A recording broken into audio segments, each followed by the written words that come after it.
네, 반갑습니다. 오늘은 제가 좀 독특한 장소에서 이 진행을 하게 됐습니다. 제가 다른 이동 시간 틈에 해야 되기 때문에 어느 사무 공간을 빌려서 여기는 노트북이 안 되고 이거밖에 안 된다고 해서 약간 보시기에 불편할지 모르겠지만 잘 들리시죠? 예, 그냥 진행하도록 하겠습니다. 어, 어느덧 봄이 되었고요.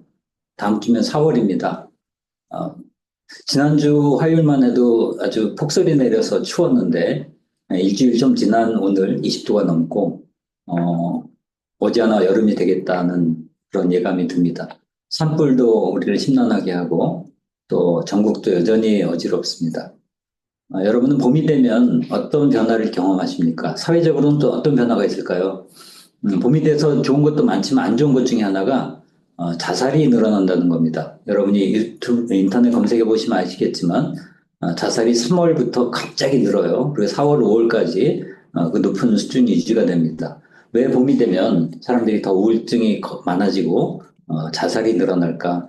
간단하게 설명은 안 되지만 뭐 여러 가지 이 논리가 있더라고요. 겨울에 다 같이 움츠러 있을 때는 남들과 비교가 잘 안 되잖아. 잘 안 드러나니까. 근데, 봄이 돼서 화사한, 계절에 사람들이, 나들이 나오고, 이렇게 되면, 어, 사람들은 다 행복해 보이는데, 사실 나들이 나온 사람들은 행복해 보일 수밖에 없죠. 근데 나만 왠지 지금 위축되어 있는 것 같고, 고립되어 있는 것 같은 그런 자괴감, 이런 게 커진다. 이런 설명도 있고, 또 생체적인 변화도 있다고 또 하고요. 여러 가지 설명이 있는데, 아무튼 이 봄이 우울한 분들, 뭐 4월은 장난달 이런 표현도 있습니다만 또 우리한테 세월호도 있고 4월에 아픈 기억들이 좀 있습니다. 근데 그렇게 사회적인 차원뿐 아니라 개인적인 차원에서도 여전히 힘든 삶을 이어가는 분들이 많이 계신데 그분들을 위해서 많은 접근이 필요할 겁니다. 사회적인 돌봄이 필요하고요. 근데 그 중에서 문화 예술 이런 다양한 장르들을 중심으로 해서 이분들의 삶의 이야기를 풀어내고 또 마음을 돌보고 치유하는 이런 작업을 해오신 분들이 계십니다. 제가 좀 만나 뵙고 싶어서 함께 좀 이야기 듣자고 청했는데요. 강미선 대표님 오늘 모셨습니다. 반갑습니다. 예, 마이크 켜주시고요. 네. 예, 예, 안녕하세요. 반갑습니다. 예. 이 일 해오신 지가 얼마나 되세요? 저희가 19년부터 시작을 본격적으로 해가지고 지금 예. 6년 정도 된 것 같아요. 6년이요. 몇 분이 함께 하시나요?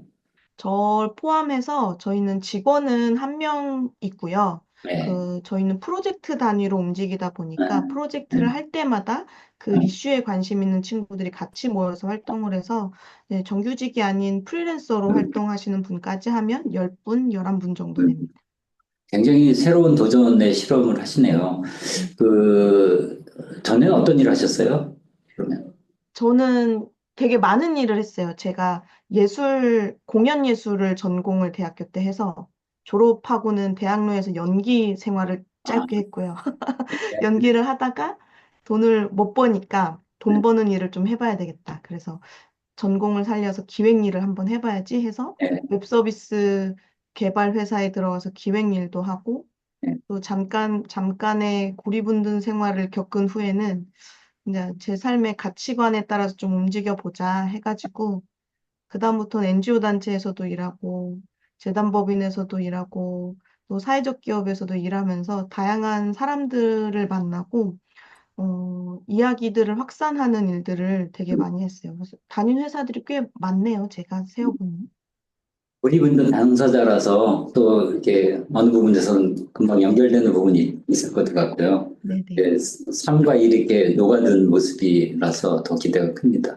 예, 그럼 먼저 준비해 오신 내용 발표 들은 다음에 대화를 이어가도록 하겠습니다. 예.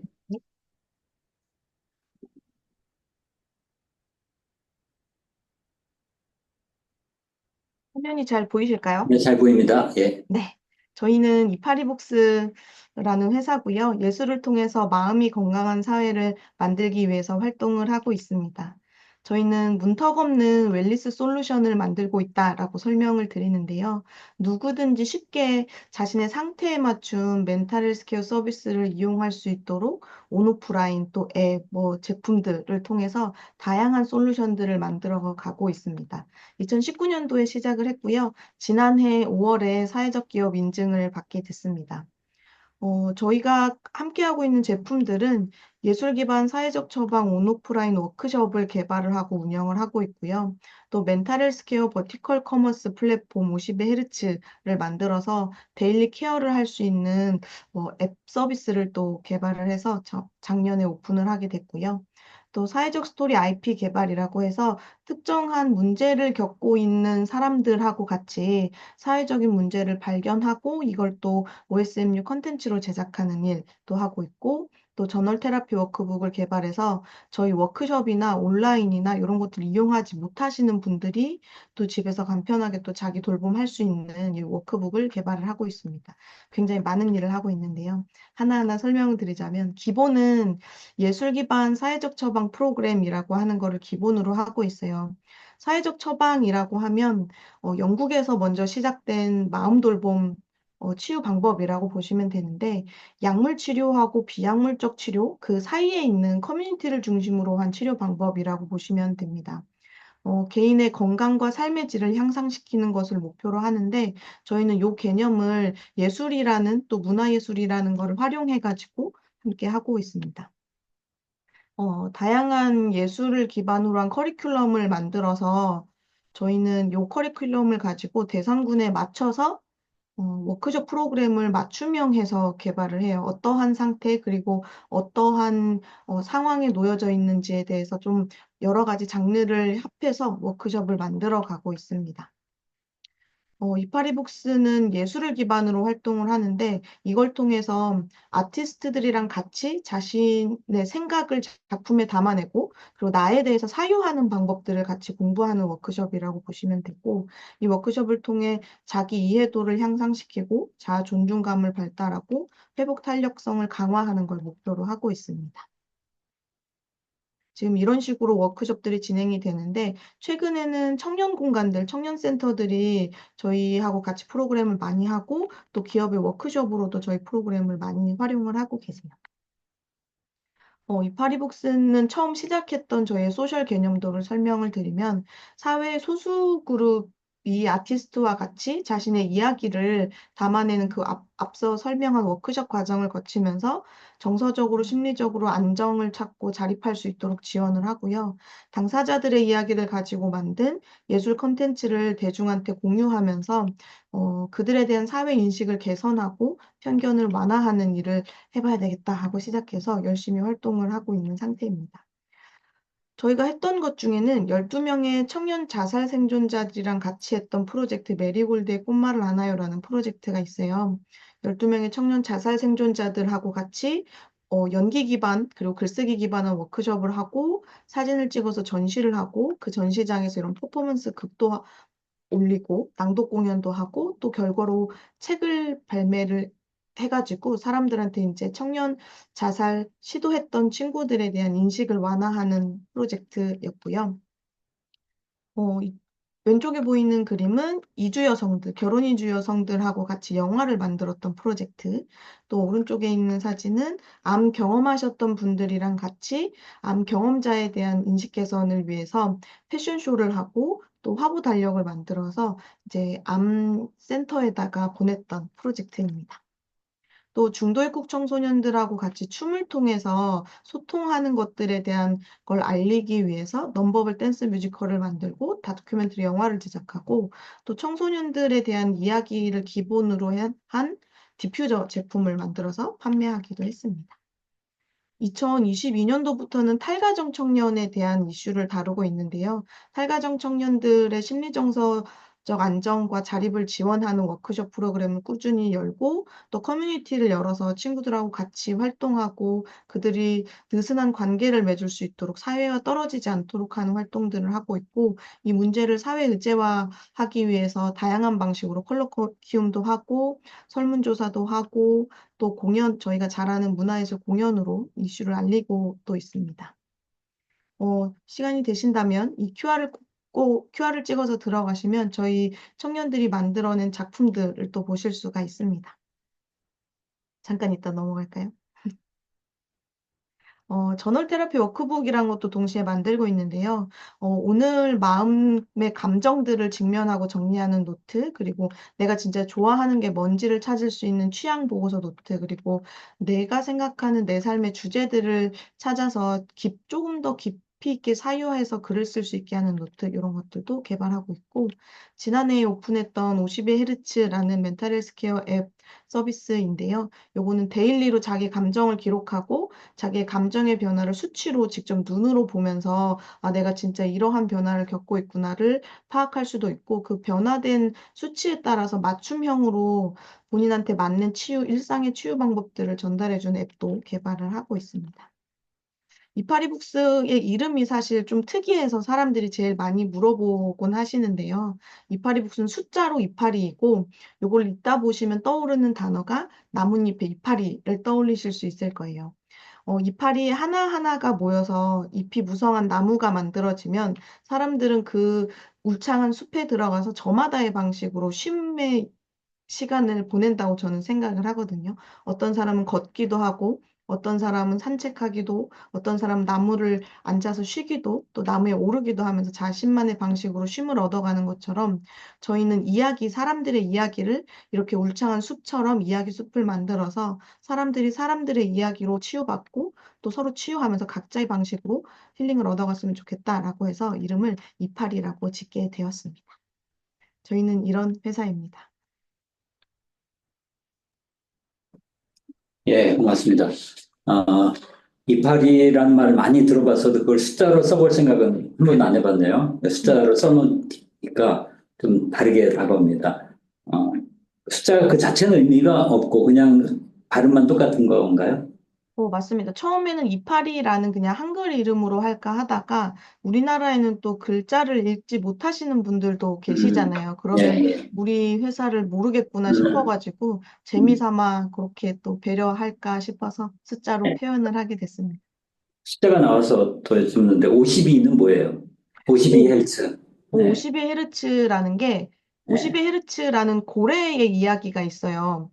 보통의 고래들은 25Hz까지의 소리를 내면서 서로 소통을 하는데 이 고래는 자기 혼자만 52Hz 소리를 내기 때문에 고래 사회에서는 이 고래는 말을 하지 못하는 고래인 거예요. 근데 알고 보면 분명하게 자신의 소리를 내고 있는 고래인데 그 사회에서만 세상에서 가장 외로운 고래라고 불리는 상태인데 저희를 만나는 사람들의 상황이 이렇지 않을까. 분명하게 자기 소리를 내고 있는데 그냥 사회가 듣지 못할 뿐이다라는 생각 때문에 최근에 요 52Hz 고래, 52Hz 이런 거를 많이 사용하고 있습니다. 그 말씀 처음 듣네요. 그러니까 고래들 중에 그런 52Hz로 발송하는 고래들이 일부 있는 거예요. 일부 있다고는 하는데 요게 2차 세계대전 전쟁할 때 좀 얘기가 길어질 것 같긴 한데 전쟁을 할 때 미군이 이제 러시아 잠수함을 파악을 하려다가 요 고래를 발견했다라는 썰이 이제 전해지는데 아무도 본 적은 없는 전설 속의 고래라고는 하는데 헤르츠로만 존재한대요. 재밌네요. 뭐 어차피 신화로도 우리는 많은 걸 깨달을 수 있으니까. 자, 많은 궁금증이 떠오르는데 아까 여기 쭉 보니까 여성 기업 인증 받으셨어요. 네네. 여성들만 함께 하시나요? 여성분들만 함께 하지는 않고요. 대표가 여성이다 보니까 여성기업 음, 인증도 받았고, 사실은 저희가 그 고민이 되게 많았어요. 기업의 종류를 어떻게 가져가야 하는가. 그냥 주식회사, 처음 시작은 저는 사회적 기업을 하고 싶어서 시작을 했는데, 활동을 하다 보니까 사회적 기업을 우리가 인증받는 게 과연 우리한테 나은 방법일까를 계속 고민을 하다가, 우선은 인증받을 수 있는 소셜벤처 인증도 받고, 또 여성기업 인증도 받아보고 하다가 결국에는 그냥 사회적 기업 인증을 받게 됐어요. 네. 처음에 이걸 함께 하시자고 의기투합하신 분들은 어떻게 이걸 발상하신 거예요? 이런 뭐 선행 모델도 없었을 것 같고 굉장히 과감한 시도인데 뭔가 다른 개인적인 경험이 있으셔서 이런 걸 하셨는지. 네. 제가 앞에 처음 그냥 소개할 때 간단하게 말씀드리긴 했는데 저는 회사를 다니다가 그 당시 한 10년 전쯤인데 우울증이 엄청 심했었어요. 근데 그때는 정신질환, 이제 정신병이라는 게 사회적으로 되게 안 좋은 시선을 보낼 때이고 병원도 많지 않다 보니까 제 스스로도 아, 이게 우울증이란 건 모르고 그냥 밖으로 나가기가 싫어서 사람들 대하는 게 너무 힘들어서 회사를 그만두고 이제 자취방에서 혼자 있었는데 그때 당시에는 부르던 단어가 히키코모리였고요. 요즘에는 고리분든 청년이라고 부르고 있고요.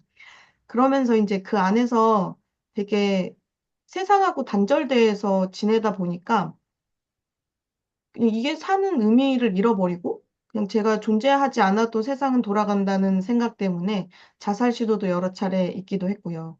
그 당시에는 계속 모든 걸 실패하고 있던 때여서 아, 나는 죽으려던 시도도 실패하는 사람이구나라는 생각 때문에 그럼 난 죽지도 못하면 이제 뭘 해야 되지라고 생각을 했고 그때 할 수 있었던 게 이제 글 쓰는 거.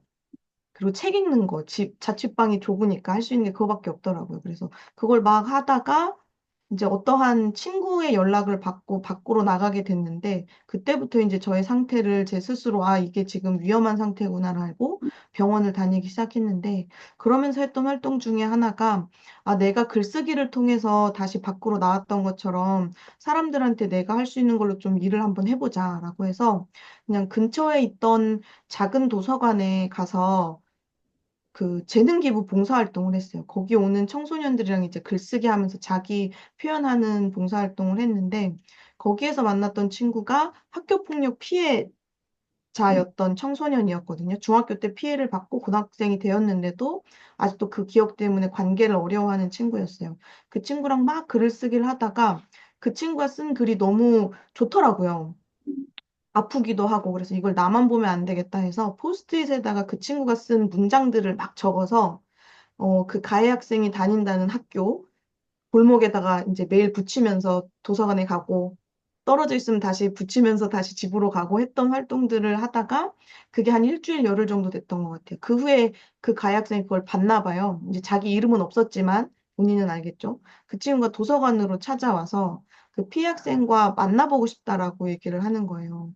그래서 저는 무섭잖아요. 혹시 또 잘못된 일이 벌어질까 봐. 그래서 사서 선생님이랑 얘기해서 그 친구한테 물어보니까 피해 학생한테 자기도 만나고 싶다 하더라고요. 그래서 우리가 멀리 있을 테니까 무슨 일 있으면 불러 하고 저희가 지켜보고 있었는데 둘이 앉아서 계속 깊은 대화를 하더라고요.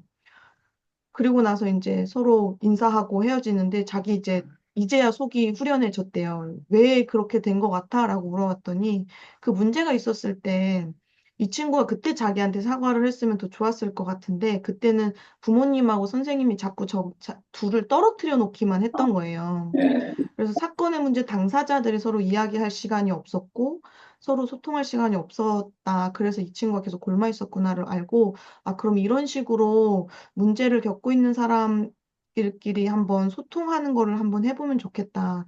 그럼 내가 지금 했던 이 활동을 사업화를 한번 시켜보면 너무 좋겠다 싶었는데 하기까지는 좀 몇 년이 걸렸어요. 이제 사업이란 것도 모르고 이런 걸 어떻게 해야 되는지도 몰랐어서 그러면서 이제 NGO도 다니고 사회적 기업도 다니면서 육성 사업을 만나게 됐고 그때 모델을 해서 만들게 됐습니다.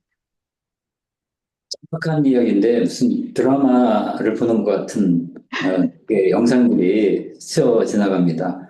아까 그게 중학생들이었다고요? 네, 맞습니다. 글의 힘이 그렇게 또 작용하네요. 어, 이게 그냥 단순하게 어떠한 글을 쓴 게 아니라 자기 속내를 가감 네. 없이 쓰는 거다 보니까 되게 큰 힘을 가지고 있는 것 같아요. 자, 그렇게 해서 다른 분들이 이제 같이 결합한 거잖아요. 네네. 지금 함께하는 분들이 다 비슷한 배경들이 있나요? 이렇게 자기 문제로 시작하는. 지금 저희 팀원들 중에는 비슷한 문제를 가진 친구들은 없고요. 그냥 저희 활동들이 좋아서 그리고 본인의 가치가 맞아가지고 같이 활동하는 친구들이고 대신에 저희 프로그램에 참여하는 로 오시는 분들은 되게 자기 표현에 대한 갈증이 있으신 분들이 좀 많이 오세요. 그래서 저랑 비슷한 경험을 하신 분들도 있으시고 또 표현하고 싶어서 그걸 찾아다니시는 분들도 계시고 한 상태입니다.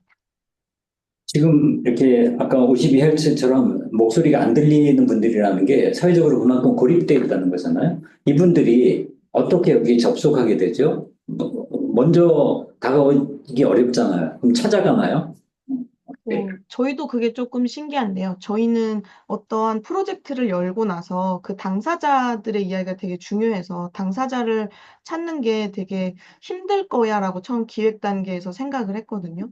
근데 의외로 저희가 프로젝트를 열어서 모집합니다라고 이제 온라인 광고를 돌리면 되게 많이들 들어오세요. 그냥 그거에 대한 갈증이 있어서 얘기할 곳이 없어서 하지 못했을 뿐이지 누군가가 그걸 만들어준다면 충분히 당사자들도 이야기를 할 준비가 되어 있는 분들이 많구나라는 생각을 하게 됩니다. 그래서 대부분은 프로젝트 할 때 모집 어떻게 하세요라고 하는데 저희는 모집이 꽤 잘 되는 편입니다.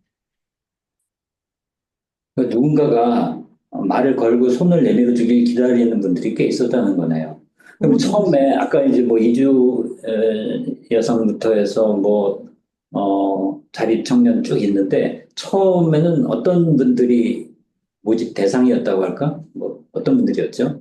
19년도에 처음 시작했을 때가 펜로스 증후군을 앓고 계시는 분들하고 감정 노동자 분들 이렇게 두 그룹을 진행을 했어요.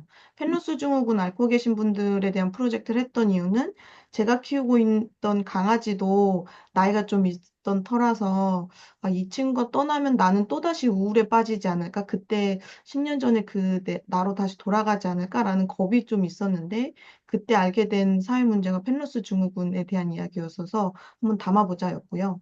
감정노동자에 대한 이야기는 제가 또 감정노동 서비스직에 일하면서 감정노동의 경험이 좀 있었어서 그때의 기억들이 떠올라서 그 프로젝트를 두 가지를 19년도에 했었습니다. 처음에 글쓰기로 시작하셨어요? 그럼 그분들은? 네, 맞아요. 저희는 기본은 항상 글쓰기거든요. 어떠한 프로젝트, 어떠한 예술을 합치더라도 기본은 이제 글쓰기를 통해서 자기가 생각하고 있는 것들을 표현하고 정리하는 시간을 먼저 보내게 하고 그 생각들이 정리가 되면 이제 다양한 예술로 풀어내는데 펜로스 증후군 같은 경우에는 회화, 그림 회화 하는 걸로 풀어서 전시회를 하고 그림책을 냈고 감정 노동자들은 연극을 올렸습니다. 연기랑 결합해서. 몇 회차 정도의 워크숍이 진행돼요? 저희가 워크숍은 6회에서 10회 사이로 기획을 하고요. 오시는 사람들 그리고 프로젝트의 깊이에 따라 가지고 그 횟수는 6회에서 10회 정도로 돼요. 자, 그러면 6회를 진행한다고 할 때 처음에 와서 글을 써요. 그러면 혼자 집에서 쓸 수도 있는 거잖아요? 여기에서 쓰는 게 뭐가 다르죠?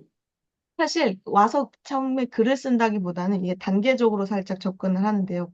그 오시는 분들도 사실 자신이 어떤 글을 써야 되는지 모르신 상태거든요. 나는 어떤 이야기를 가지고 있는 사람인지 모르는 상태라 그냥 나를 들여다보는 수업부터 먼저 하고 그 다음에 표현을 하게 하는데 집에서 써오시는 분들도 계시고요. 와가지고 쓰시는 분들도 계세요. 근데 전 초반에는 와가지고 같이 쓰자의 개념이었는데 시간이 지날수록 조금 더 시간이 필요한 사람들을 많이 만나게 됐거든요. 그 깊이들이 좀 깊어지면서. 그래서 그러면 충분하게 자기 돌보는 시간을 여기에서 가지고 집에 가서 자기 표현하는 글쓰기를 한번 써오고, 그럼 이 현장에서는 자기가 쓴 글을 직접 이제 입으로 내뱉으면서 자기의 이야기를 객관화시키는 작업을 하게 돼요. 글쓰기라는 게 참 어려운 작업이잖아요. 그 안에도 글을 잘 쓰는 분도 있고 너무 힘들어하는 분도 계실 텐데 그 차이를 어떻게 좀 다루세요? 근데 이게 이사장님도 글을 워낙 잘 쓰시니까 근데 자기 이야기를 쓴다는 거는 이 사람들이 나는 되게 멋진 노벨 문학상을 받기 위한 글을 써야지라고 하는 게 아니라 진짜 내가 가지고 있는 생각과 감정들을 쓰는 글이다 보니까 다들 잘 쓰시거든요. 어떤 이제 잘 쓰고 못 쓴다의 개념을 따지면 좀 그렇지만 되게 근데 읽으면 울림이 좀 있는 글들을 써오세요. 그냥 너무너무 솔직하게 자기 생각을 쓰다 보니까. 그래서 지금까지 만났던 분들은 다 글을 잘 쓰셨어요. 그럼 글 써서 글 함께 읽고 서로 나누나요? 함께 읽고 공감하면서 이렇게 얘기를 해주는데 보통 글쓰기 모임이나 글을 잘 쓰기 위한 합평 같은 걸 하다 보면 서로 막 평을 해주잖아요. 근데 그렇죠. 저희는 자기가 쓴 글을 읽고 오면은 공감을 하세요. 맞아요. 음, 음. 자기도 그랬습니다. 하면서 그 과정에서 또 서로 위로하면서 또 용기도 북돋아 주시고 하시는 게 약간 그게 커뮤니티의 맛인 것 같아요. 이렇게 글 써서 뭐 책으로도 내고 할 수 있는 거죠? 네, 예, 맞습니다. 예. 그게 아까 그 QR코드 보여주신 걸 통해서 우리가 볼 수 있다고 하셨어요. 그럼 그 네네네. 글을 기반으로 해서 또 장르가 바뀌어서 그림으로도 가고, 맞습니다. 그러면 그런 것을 계속 개발하는 이른바 전문가가 그 안에 계신 거예요? 저희가 내부적으로 채용은 하지 않았는데요. 처음 시작할 때부터 워크숍 커리큘럼을 개발하고 또 컨텐츠를 만드는 거에 대해서 제가 처음부터 끝까지 기획을 하긴 하지만 한 번씩 이제 전문가들 검증도 받으면서 좀 구조나 깊이들을 좀 단단하게 하려고 하고 있어요. 그리고 최근 들어서 나오는 컨텐츠들은 사실 탈가정 청년들이랑 하는 컨텐츠는 요거를 막 전문가한테 맡겨서 다시 재생산하고 컨펌 받고 하는 것보다는 그냥 본인들 스스로 날 것 그대로 보여주는 게 더 좋겠다 해서 컨텐츠 만들 때에는 그런 과정을 겪지는 않고 커리큘럼을 할 때만 외부 이제 자문단이 저희 외부에 있는 자문단이 한번 체크를 하고 진행을 합니다. 장르들을 쭉 말씀하셨는데, 이게 어떻게 매칭이 되나요? 그 참가자들의 성향이나 경험이나 그들의 뭐 취향이나 이런 것도 있겠고, 그게 똑같을 수는 없잖아요? 뭐 어떤 분들은 뭐 똑같은 분들인데 뭐 댄스도 하고 어떤 분들은 음악하고 이렇게 되나요? 프로젝트를 딱 열면 이번 회차에는 이러이러한 장르로 이렇게 표현합니다라고 이제 딱 저희가 커리큘럼을 짜고 들어오는 거라 그걸 원하시는 분들이 들어오는 거예요. 근데 그 커리큘럼을 짜고 예술을 합치는 게 그냥 제가 사람들하고 많이 만나면서 또 그 대상군에 대한 공부를 되게 많이 하면서 이분들한테는 이런 표현 방식이 더 좋겠다. 몸을 움직여서 표현하는 게 더 좋은 분들이 있고 아니면 조금 정적이게 앉아가지고 해야 되는 분들이 막 있어서 그 워크숍에 다원 예술을 결합하기 전에는 그 대상군에 대한 공부를 엄청 많이 합니다. 근데 그 같은 대상군 안에도 또 장르의 차이가 있을 수 있잖아. 어떤 분들은 댄스를 원하고 어떤 분들은 좀 정적인 거 원하고 그럴 수도 있는데 어떻게 되죠, 그게? 그냥 저희 하는 대로 오라고 해요. 이번 회차는 춤입니다 하면 이번 어, 회차는 춤 하는 거고 다음 그러니까 회차는 하는 거고. 같은 대상이라도 장르가 계속 바뀌는군요. 네, 맞습니다. 아, 기수마다 좀 다르게 진행이 돼요. 딱 메리골드의 꽃말을 아나요 같은 경우에는 자살 시도하셨던 청년 자살 생존자들 프로젝트인데 요거는 연차마다 그 작은 단위의 커리큘럼 좀 바뀌는데 기본은 이제 글쓰기랑 사진 그냥 하루하루 일상에 대한 소중한 기록 이 그 프로젝트의 컨셉이기 때문에 사진이랑 글쓰기를 기본으로 하고 진행이 되고 팔가정 청년 프로젝트 같은 경우에는 회차마다 다 달라졌어요. 첫 회기 때는 전시를 열느라고 막 영상도 표현 방법도 글쓰기도 사진도 막 다양하게 했고 두 번째 회차에는 음악하고 글쓰기 3회차 삼기 때에는 이제 춤으로 하는 것 이런 식으로 다 대상군이 있더라도 그 기수별로 좀 다르게 구성하기도 하고요. 항상 달라집니다. 그 용어 설명 부탁드려요. 지금 탈가정 청년들 하셨는데 요새 많이 나온 이야기이긴 하지만 혹시 여기 처음 듣는 분들을 위해서 어떤 분들을 가리키는 건지. 맞아요. 저희가 요즘에 집중해가지고 하고 있는 사회적 프로젝트 중에 하나인데, 탈가정 청년이라고 하면, 딱 언뜻 들었을 때 떠오르는 이미지들은 있으실 건데, 자세하게는 사실 행정적으로 정해진 이름은 아니에요. 21년도에 이제 서울 청년정책 네트워크에서 서울 정책과 복지 사각지대에 있는 청년들을 발굴하는 연구에서 처음 사용된 이름인데, 이 친구들은, 어, 가정 내 폭력, 그러니까 신체 정신적인 폭력, 방임, 경제적 착취 요런 가정 내의 원인으로 인해서 원가정하고 물리적으로, 경제적으로, 정서적으로 단절한 친구들인데 이 친구들 같은 경우에는 행정상으로는 부모가 존재하는 거예요. 자립준비 청년이나 다른 친구들이랑 다르게 행정상으로 부모가 존재하다 보니까 우리나라 복지하고 정책이 원가정 중심으로 짜여 있는 것들이 많다 보니 아예 이 도움이 필요함에도 불구하고 이러한 관계 때문에 도움을 받지 못한 사각지대에 있는 청년들이라고 보시면 되고 이 개념이 아직 막 크게 막 활발하게 있진 않아서 저희가 3년 동안 그 개념을 만들었고 지난해 이제 서울시 의원하고 같이 조례안을 토론회를 진행했고 올해 이제 조례안 발의까지 하게 됐습니다. 이렇게 여러 가지 힘든 시기를 보낸 분들은 마음의 상처가 굉장히 깊고 그게 잘못하면 막 분노로 드러날 수도 있고 인간관계 맺기가 어려울 수가 있잖아요. 네. 여기서 그런 문제가 이렇게 두드러지거나 그런 적은 없어요? 어휴, 많았습니다. 많았고, 저희는 워크숍을 진행을 할 때도 꼭 반드시 오세요.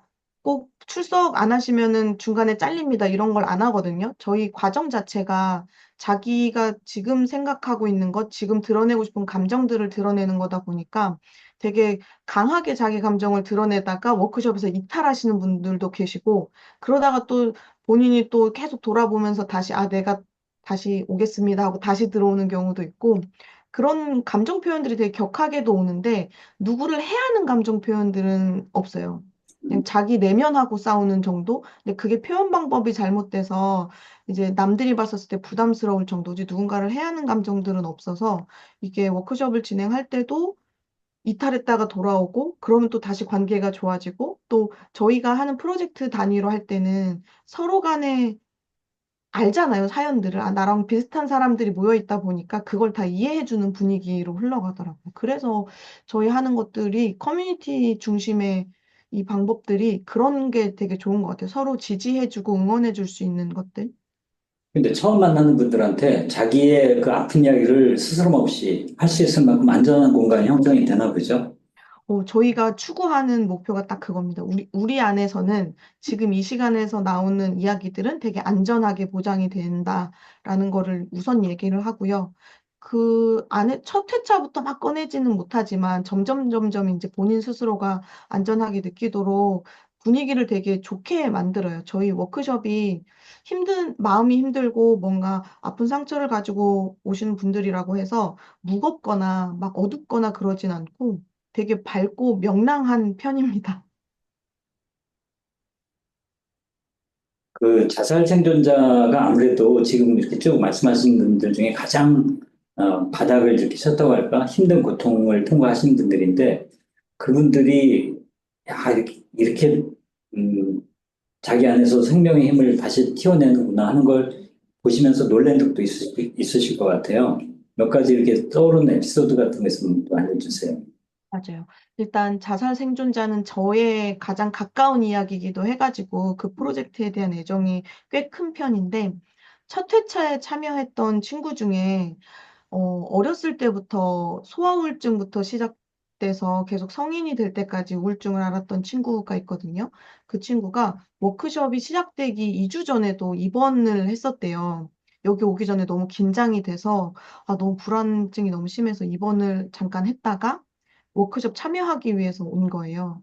근데 초반에 저희 10회차 정도 워크숍을 하는 초반에는 자기 이야기를 전혀 꺼내지도 않고 와서 웃지도 않고 남이 하는 걸 그냥 보고만 가고 했던 친구인데 어느 순간부터 이제 조금씩 손을 들어서 자기 이야기를 시작을 하고 그땐 연기 기반한 워크숍이었는데 표현을 하려고 하고 하다가 거의 마지막 쯤에는 웃으면서 뛰어가는 감정을 표현을 또 하더라고요. 그래서 저희는 그냥 표현하는 방법을 알려주고 이것도 시도해보자 하는 거지만 스스로는 엄청나게 내면으로 많이 고민하면서 싸우고 있었나 봐요. 그리고 프로젝트가 끝난 후에도 저희가 다른 주제의 프로젝트를 열어서 공연을 하거나 해도 그 친구가 꼭 와서 참여하시는 분들한테 편지를 써주고 가요. 응원을 보내주고. 그래서 그 친구가 계속 기억에 남습니다. 프로젝트가 끝나도 계속 관계가 이어지나 봐요. 네, 맞아요. 일단은 저희 너무 잘 되어 있는 저희 카카오톡이 있잖아요. 오픈 채팅방을 열어놓으면 그 안에서 이제 관계가 잘 형성된 친구들끼리 계속 얘기도 하고 그걸 없애지는 않거든요. 또 그 방이 부담스러운 친구는 또 나가기도 하고 이 방에 또 필요한 친구는 계속 남아 있어서 관계들도 계속 유지되고 또 저희가 인스타그램으로 계속 컨텐츠 같은 걸 계속 올리는데 요거를 지속적으로 보면서 또 응원해주는 친구들도 있어요. 저희 프로그램을 참여했던 당사자들은 다음 프로젝트를 가장 응원하는 팬이 돼서 찾아오거든요. 그렇게 연결이 돼가지고 계속 지속이 되고 있어요. 지금까지 몇 분 정도가 참여하신 거예요? 다 누적하면? 프로젝트랑 외부로 나가는 거랑 다 해보면 저희가 작년에 IR 발표대회를 나가느라고 세어봤는데 2,900명이 조금 넘었어요. 그럼 뭐 기억이 안 나는 분이 훨씬 더 많겠네요. 맞습니다. 근데 제가 사실은 사람 얼굴도 잘 기억을 못하고 이름도 잘 못 외워서 실수한 적도 되게 많았는데 이 사업을 시작하면서 사람들 만나면서 꼭 이렇게 외우거든요. 그래서 저희 프로젝트에 참여한 친구들은 이름이랑 얼굴이랑 다 외우고 있고, 또 외부에서 나가는 이제 하루하루 그냥 원데이로 진행되는 워크숍에 참여했던 친구도 거진 얼굴은 기억이 납니다. 이름은 까먹을 수 있는데. 근데 아까 사진 보니까 여성분들이 많아 보이던데 실제로 많습니까? 실제로 여성분들이 많습니다. 근데 초반에 시작했을 때는 프로젝트를 열면 100%가 여성분들이셨거든요. 그래서 내부적으로 고민이 엄청 많았어요. 왜 이 문제는 이 사회 문제는 여자들이 많을까? 이 사회 문제 여자들이 많아서일까? 아니면 우리 프로그램이 그래서일까? 고민을 했는데 아무래도 자기 이야기를 드러내고 한다는 게 약점이 되는 사회이다 보니까 남성분들이 참여하기에는 약간 부담스러운 감이 있었나 봐요. 근데 요즘에는 또 분위기가 반반 정도로 좀 올라와서 7대 3 정도 올라와서 남성분들도 많이 오시고 오히려 탈가정 프로젝트 최근에는 남성분들이 좀 많이 오프라인에도 많이 와서 참여를 하세요. 분위기가 좀 바뀌고 있는 추세 같습니다. 그 남녀가 섞이는 거는 아무 문제가 없나요? 크게 문제된 적은 없었던 것 같아요. 그냥 뭔가 청년들이고 이성들이 모였을 때 일어날 수 있는 그런 문제들은 사실 한 번도 일어난 적은 없습니다. 요새 하도 젠더 갈등이 사회적으로 심각해서 거기서도 그런 게 터져 나오지 않나 싶어서 여쭌 거예요. 그렇진 않나면서요. 주의는 조금 하고는 있어요. 저희도 이제 보면서 그런 성차별적인 발언이나 그런 것들, 치우친 발언들을 할까 봐 좀 걱정을 하는데, 저희는 워낙 자신에 대한 문제가 심각하고 또 그거를 알고 오신 분들이라서 그런 거에 대한 조심들을 서로서로 하더라고요. 또 한 가지 아까 그 상담하고 약물 치료를 매개로 하는 중간에 있는 그런 거라고 하셨는데 그 점이 되게 궁금하거든요. 이게 어떻게 시너지가 나는지 이분들은 상담 약물 치료도 받으면서 이렇게 또 하시는 분이 많이 계신 거예요?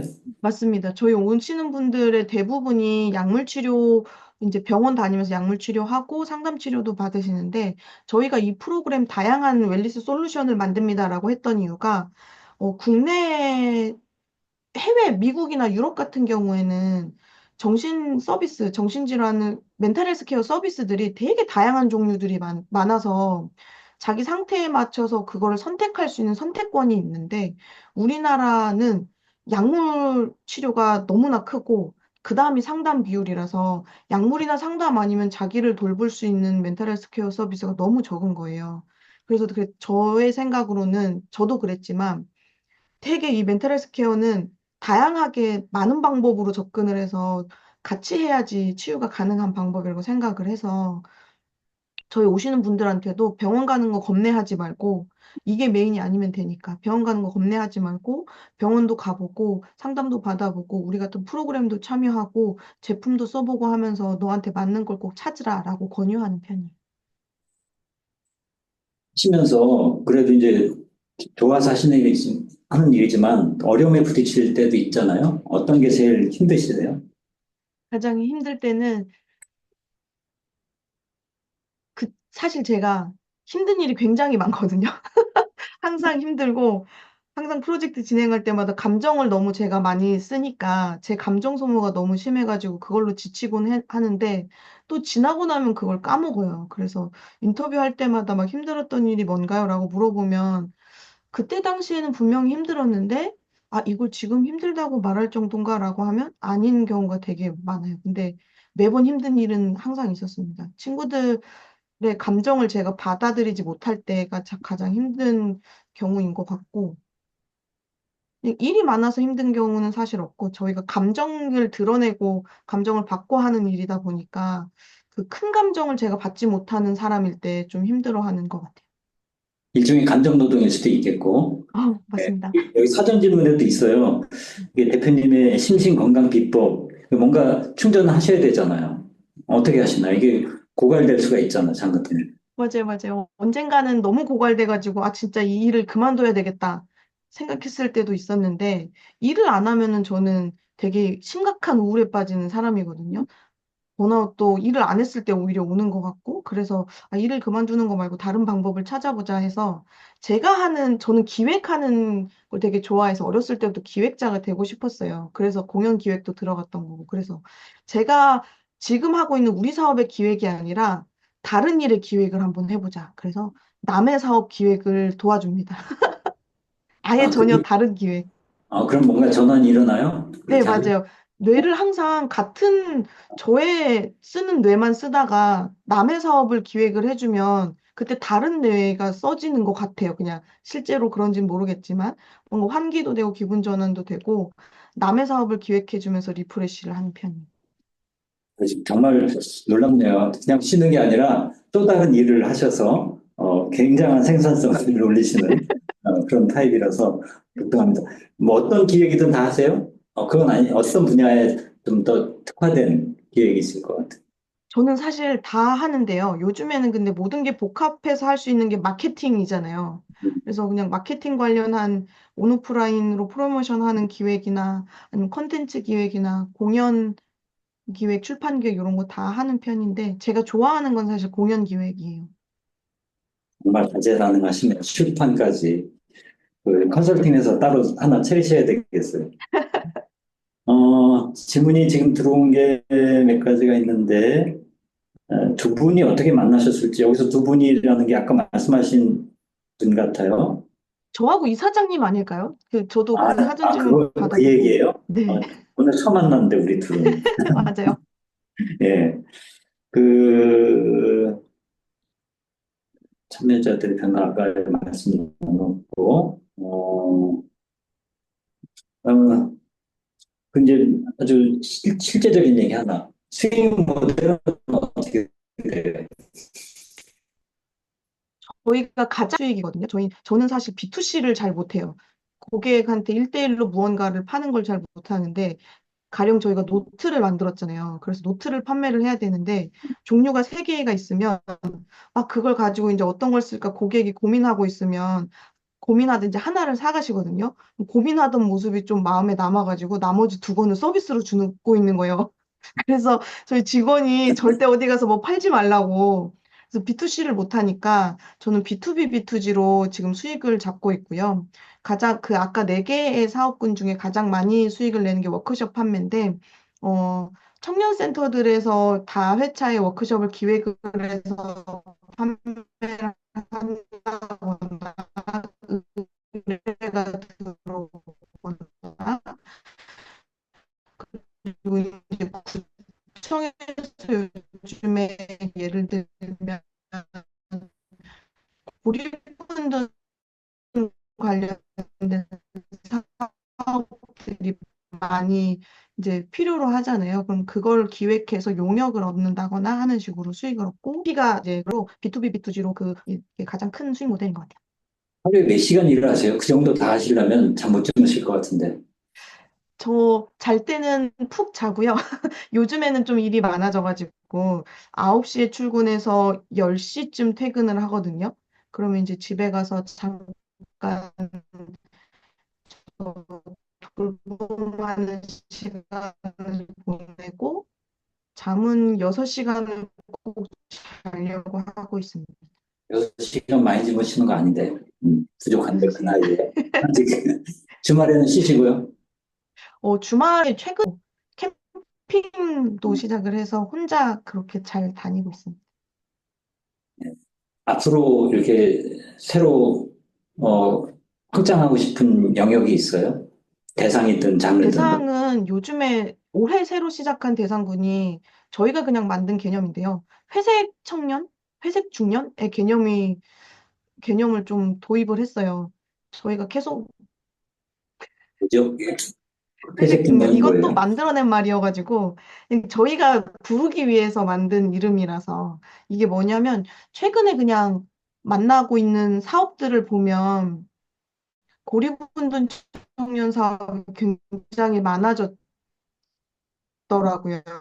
취업 활동을 뭐 6개월 이상 하지 않고 막 이런 식이 있는데 사실 이 은둔이랑 고립은 따로 보는 게 저는 맞다고 생각도 하고 이 고립감이라는 게 사회생활을 하면서도 느낄 수 있는 고립감이 또 있는데 이 친구들이 가서 무언가 해소할 수 있는 게 없더라고요. 그리고 저도 이제 나이가 일- 일곱인가 여덟인가 좀 30대 후반으로 오다 보니까 아직 결혼도 하지 않았고 전 항상 일하고 집, 일, 집 여기만 왔다 갔다 하면서 점점 관계가 단절되고 있다라는 느낌이 들더라고요.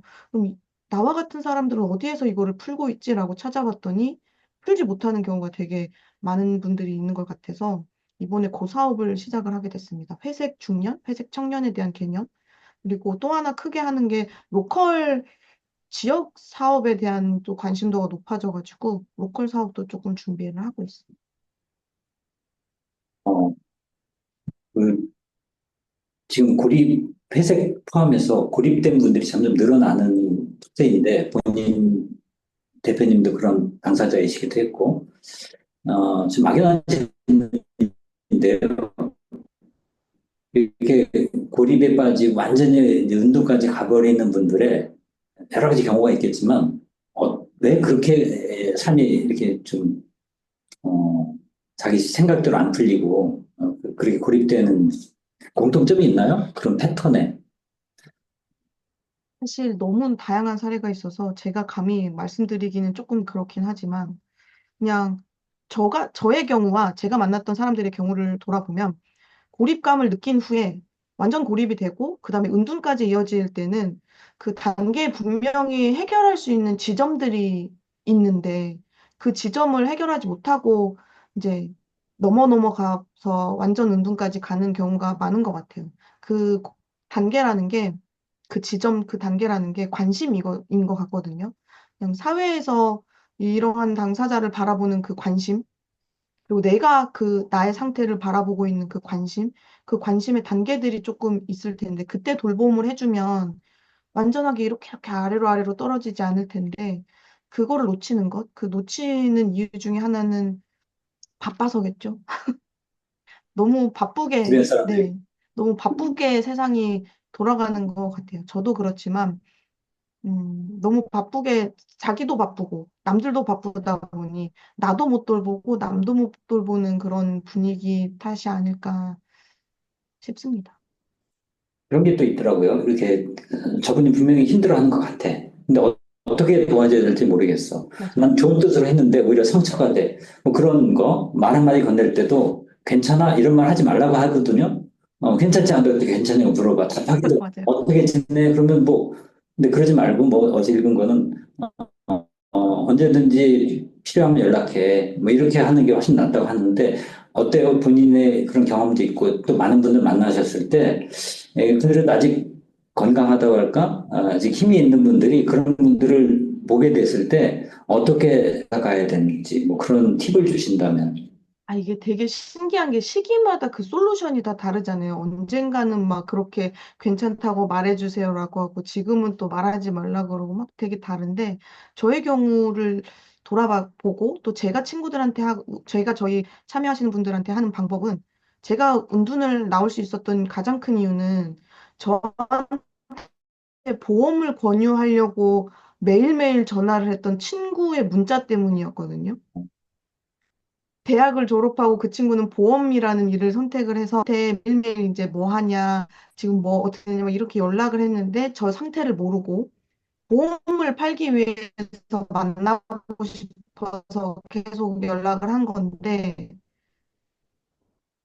되더라고요. 그냥 매일매일 그러면서도 위로가 돼요. 네, 위로가 되더라고요. 내가 너무너무 힘들 때, 얘한테는 연락에 위로가 됐고, 그러다가 이제 그 친구가, 오늘은 좀 만나자라고 해가지고 몇 개월 만에 만나면서 제가 다시 써서, 이게 안전한 누군가가 뒤에서 응원하고 있고 버티고 있다라는 거를 좀 알려주려고, 저도, 그래서 저희한테 오시는 분들도, 그리고 제가 운영하는 커뮤니티에서도 친구들한테 막 강요하지 않아요. 그냥 너 힘들어서 뭔가 쉬고 싶으면 쉬어도 돼. 그러다가 쉬다가 다시 돌아오면 돼. 우리 계속 여기 있어. 우리 계속 여기 있고 든든하게 뒤에서 서 있으니까 그냥 너 힘들면 계속 넘어져도 되고 앞으로 가도 되고 잠깐 쉬어도 되니까 그거 괜찮아. 여기 뒤에 우리 있어. 라는 걸 계속 심어주는 것 같아요. 몇년 은둔하셨어요, 대표님은? 몇 년 동안 1년 조금 은둔하셨어요? 넘게 응둔했어요. 완전 은둔한 거는 6개월, 7개월 정도 됐고, 그전에는 이제 약간, 그럼 아까 보험하는 친구는 만나서 그때선 알게 됐어요? 대표님이 그런 그 상태라는 거? 친구도 몰랐어요. 제가 은둔고립하고 있다는 건 모르고, 그냥 제 상태가 1년 동안 케어가 안 된 상태로 그 친구를 만났다 보니까 살도 많이 쪄 있었고 머리도 엄청 그냥 관리 안 된 채로 길어져 있으니까 그 친구가 보고 이게 좀 그런 말이지만 그때 그 친구 워딩으로는 이회수 선생님, 소설가 이회수 선생님이 머리가 이렇게 기시잖아요. 너 왜 이회수 선생님처럼 하고 다녀? 막 이러더라고요.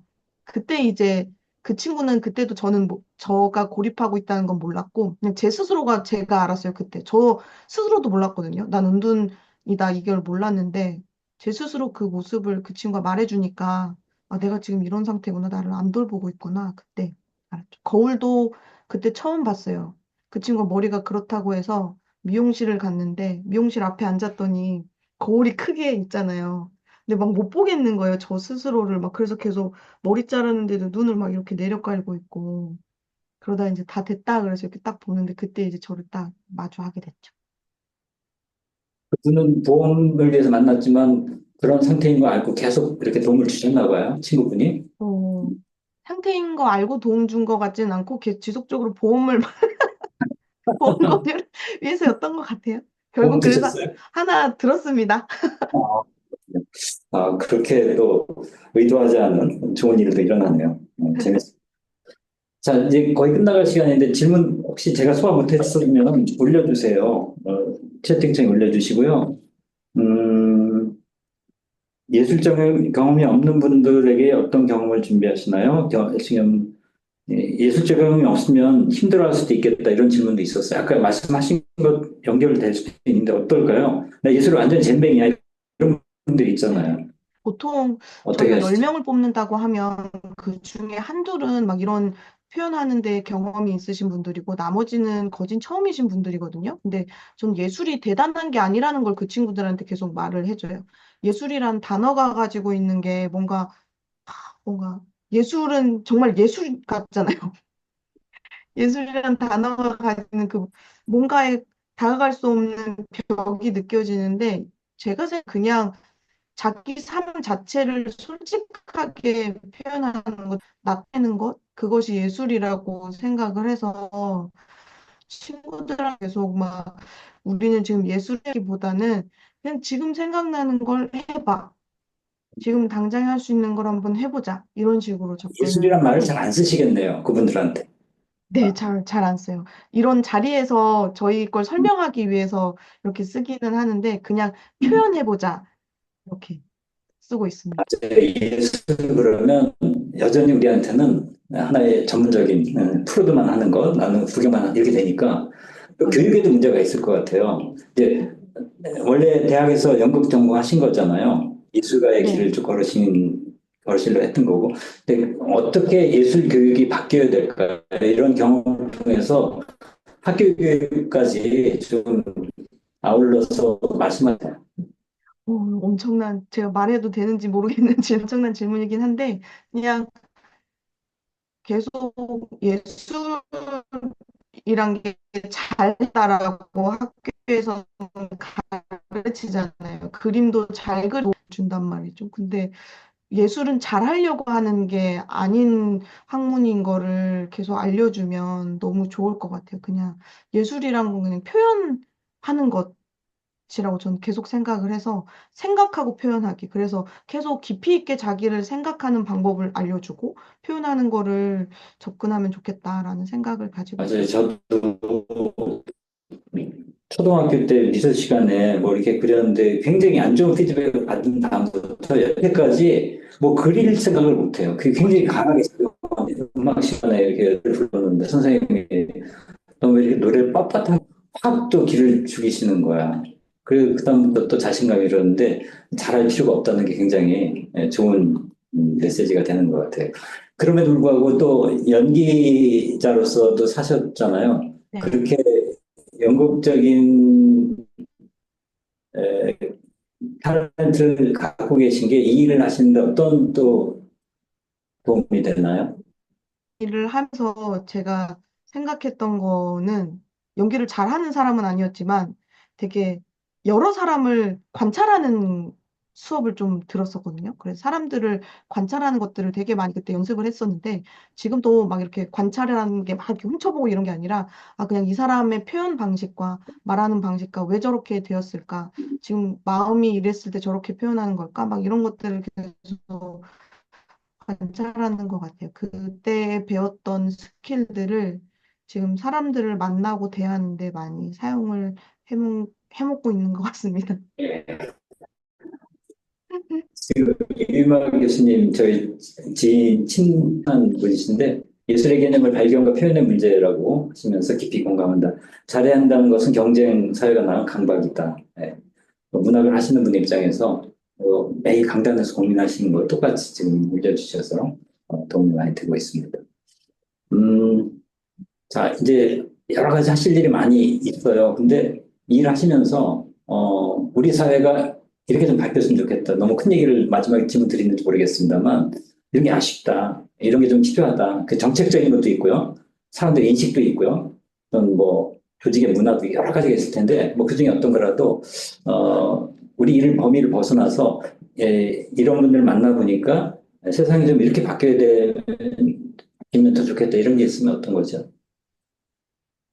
최근 드는 고민들은 제가 계속 이런 사회 문제 안에서 활동을 하다 보니까 일정한 패턴들이 보이더라고요. 그냥 대중이 관심 갖는 사회 문제 이슈가 유행처럼 돌고 있는 생각이 들어요.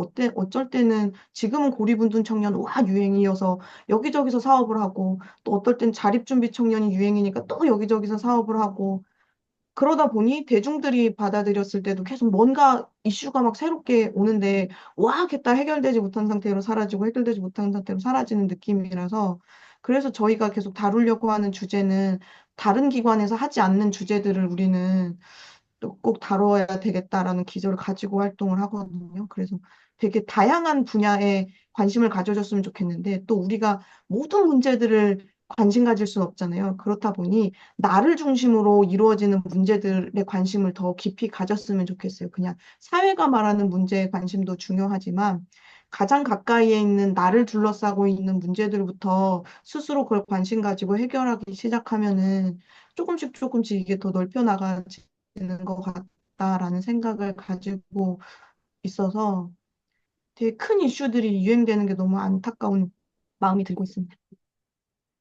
이제 한국은 너무 이렇게 빨리 변하다 보니까 또 확 쏠리고 이래서 모든 게 증발되는 것 같아요. 몰릴 때 확 몰리고 한때 아무나 하면 다 아무나 하고 맞아요. 막 그랬잖아요. 그런 게 좀 달라져야겠다는 생각이 들고요. 이게 오늘 들으신 분이 또 이런 궁금증이 생길 것 같아요. 나는 고립청년도 아니고 뭐 자살 생존자도 아니고 근데 왠지 사는 게 너무 답답하고 뭐 너무 힘들어. 그럴 때도 가서 뭐 할 수 있어요? 그럼요, 그럼요. 저희가 그냥 사회적 스토리 IP를 모으고 사회적 프로젝트를 하느라고 이런 이슈 중심으로 활동을 하지만 가끔씩은 그냥 이제 일반적으로 마음이 힘든 사람들을 위한 프로그램도 열고 있거든요. 충분하게 와가지고 충분히 자기 표현하고 가시면서 돌봄도 하실 수 있습니다. 그리고 저희가 내년도부터는 약간 일반인이라고 좀 뭔가 구분 짓는 게 좀 그렇긴 하지만 이렇게 사회적인 이슈가 아닌 상태의 워크숍도 열어가지고 받아보려고 하고 있어요. 근데 경우에 따른 그런 게 있잖아요. 제가 진행하는 프로그램에도 그런 게 있거든요. 트라우마가 너무 깊어서 치료가 필요한 분들은 오지 마시라고 이렇게 하거든요. 왜냐면 그분들은 감당이 안 되고 자기 말만 계속 할 수도 있고 그렇기 때문에 혹시 어떠세요? 이렇게 제한하는 게 있는지요? 제한은 딱히 안 하는데요. 그런 분들은 1회차 때 오시고 난 다음에 분위기를 보고 안 나오시더라고요. 음, 연령 제한도 없는 거고요.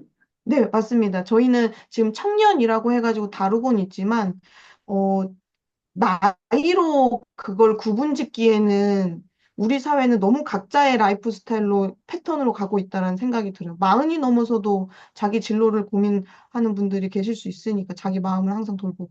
그래서 그런 나이 제한은 사실 굳이 두진 않습니다. 어린아이도 갈 수 있어요? 어린아이는 한 번도 안 해보긴 했는데 본인이 원한다. 그죠? 들으시는 분들 중에 부모 중에 자기 아이 청소년기인데 너무 힘들어한다 이럴 때 도움 받을 수 있는지 그런 궁금증이 떠올랐어요. 청소년 프로그램이 따로 있어요. 그냥 자기 생각을 표현하는 거 만들기 위주로 하는 프로그램인데 청소년 프로그램 따로 있어서 그건 학교에서 많이 운영을 하고 있어요. 예. 되게 뭐가 많죠, 이사장님. 말씀 듣다 보니까 한 시간 금방 가버렸네요. 들을수록 새로운 궁금증 생기고 합니다만, 앞으로 펼쳐질 새로운 드라마들이 기대가 되고요. 박유경 님이 느슨한 연대 공동체가 생각난다. 정말 2,000명, 아까 많은 분들이 여기를 통해서 관계를 맺으셨는데, 그래서 새로운 생명의 힘을 피어가지 않나를 그런 모습들이 지금 여기저기 펼쳐지고 있을 거란 기대. 오늘 이렇게 귀한 말씀 나눠주시고 마지막으로 개인적으로 인생의 궁극적인 인생의 꿈 어떤 걸 하고 싶으세요? 이 일을 계속 하시면서도 이게 있고 아니면 또 다른 저는 이 일이, 제가 하는 이 일이 저희 회사가 건강하게 없어졌으면 좋겠어요. 그냥 최근 이제 경제 상황이 어려워지면서 문 닫는 사회적 기업들이 되게 많은데 저희는 처음 시작할 때부터 이제 사회 편견을 완화하는 일을 하겠다라고 만들어졌기 때문에 우리 사회 편견이 조금이라도 완화됐었을 때 정말로 그때 건강하게 없어지는 회사였으면 좋겠다라는 생각을 가지어서 열심히 벌면서 돈이 없어서 망하지 말아야 되겠다. 이렇게 생각하고 활동합니다. 아니고요. 일이 아니라 그런 공간이 되면 정말 오늘 귀한 시간 내주셔서 노력하겠습니다. 여러 가지 소중한 말씀해 주셔서 고맙습니다. 저희들한테 큰 배움의 시간이었습니다. 예, 고맙습니다. 네, 초대해 주셔서 예, 감사합니다. 오늘 이것으로 주제가 있는 대화 마무리하고요. 다음 달에 다시 뵙겠습니다. 함께 해주셔서 고맙습니다. 감사합니다. 감사합니다.